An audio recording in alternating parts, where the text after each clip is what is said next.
Hello, I'm Matt and I'd like to welcome you to the channel. In today's video, I'm going to make my spicy version of my whole wheat homemade bread. So come along as I make up this batch and we'll see how it turns out, as this is the first time I've added my Matt's mix to my whole wheat bread.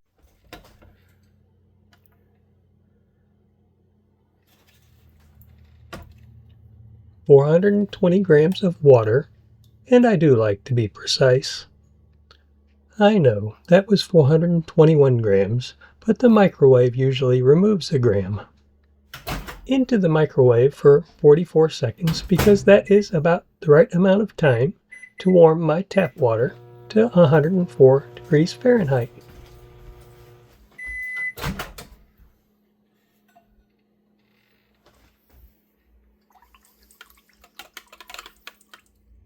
After stirring it up, it was 104 degrees Fahrenheit, but unfortunately, I did not have the camera positioned quite perfectly. I promise I'll do better next time. 1 teaspoon of sugar, and then I mix it up.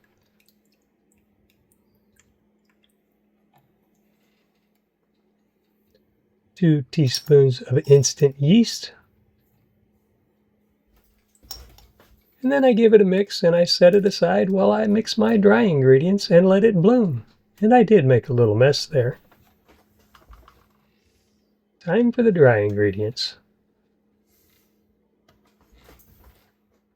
600 grams of flour.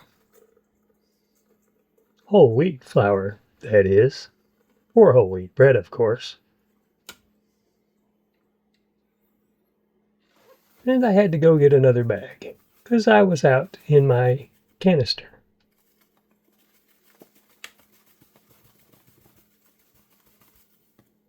And I was trying to be really precise here because I almost always go over and then have to take some out. So I was being a little more patient than maybe I should have been for a video, but I finally did get exactly 600 grams without having to take any out. There we go. I decided to use 3 teaspoons of my Matt's mix. Matt's mix is equal parts of cinnamon, cayenne, paprika, ginger, and turmeric. And 2 teaspoons of salt. Mediterranean sea salt, that is. And I like to initially stir it up with the dough hook rather than dirtying 2 utensils.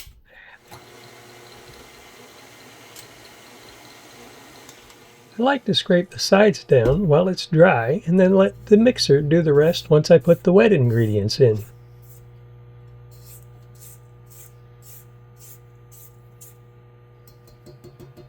Time to add the nicely bloomed yeast.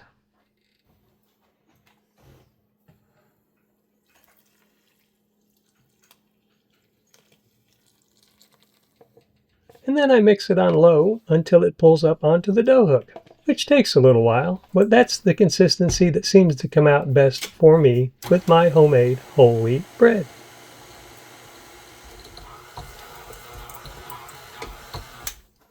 And now I add 2 tablespoons of melted butter and mix it once again until it pulls up onto the dough hook.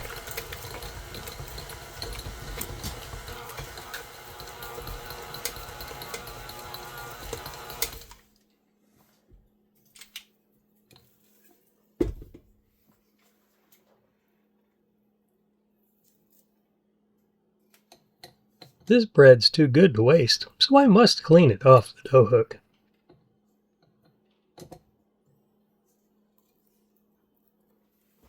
Time to cover it up and let it rise for 45 minutes. After 45 minutes,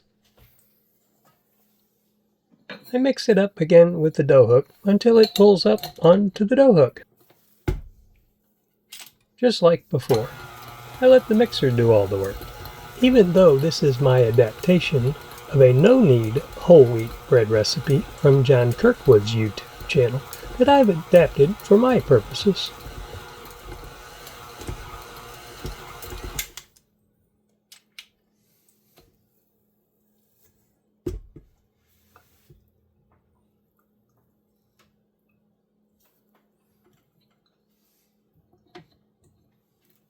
Time to cover it up and let it rise for 30 more minutes.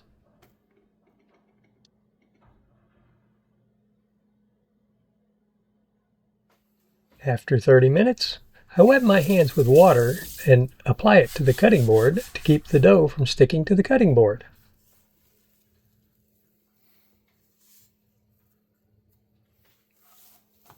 And then I shape it to where it kind of fits in the pan. And I like to put the cutting board over the top of the pan and put a heavy cast iron pan on top of it so it fills out the corners nicely. And then I let it rise for 20 minutes, just like this, before I let it rise for the last 10 minutes with just a towel over it. You can see how the corners filled out pretty nicely. 10 more minutes. And I preheat the oven to 375 degrees Fahrenheit, which for my oven takes about 10 minutes, which works out well.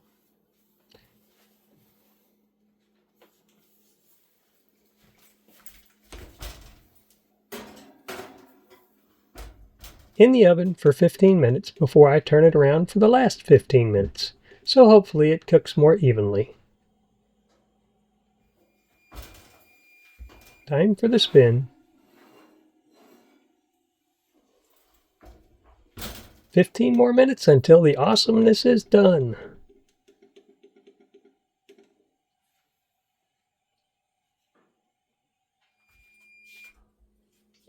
Time to pull it out of the oven. Boy, doesn't that look awesome. A little flip onto a cooling rack, and I let it cool thoroughly before I cut it up. And then I cut it into thin slices. You can see how nicely the texture of the crumb came out.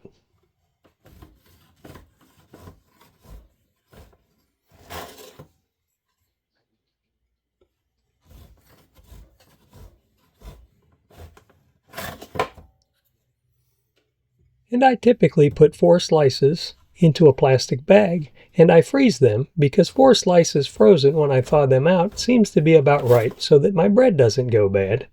Because if you try to keep the whole loaf of bread out for how long it would take at least me to eat it, it would go bad before I was able to finish it because there are no preservatives in it.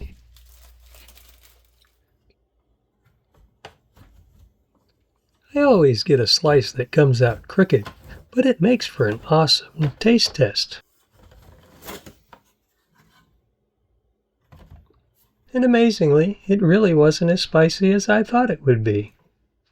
The bread didn't come out quite as spicy as I was really looking for, but it still came out really awesome. If you have an idea for a recipe for a spicy bread, please leave it in the comments section. One of the nice things about cooking for yourself is it gives you more control over what you put in your pie hole, which for me, with my Deciding for Life system that I wrote about in my book, Deciding for Life, How I Lost 70 Pounds Without Working Out and While Still Eating Foods That I Loved, which is available on Amazon at the link in the description below.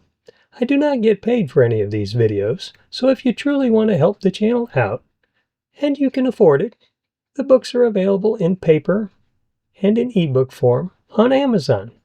Recipes like this help me lose that 70 pounds and continue to help me maintain my weight now that I've lost a substantial amount of weight.